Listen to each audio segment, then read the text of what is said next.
There are several options to splice a wire. With technicians, there are several sales opportunities that you have to help them splice the wires. You do have the traditional method of butt connectors that are crimped onto the wire.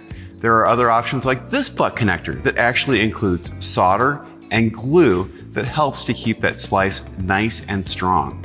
With these, you just heat it up, the solder melts, and then the glue inside the two ends acts as heat shrink tubing to secure the connection. From there, well, you can secure that with heat shrink tubing or electrical tape. But there are several options out there that you could sell your customers, including these butt connectors and also tools to strip the wires and also crimp the connectors. I'm Andrew Markell. Thank you very much.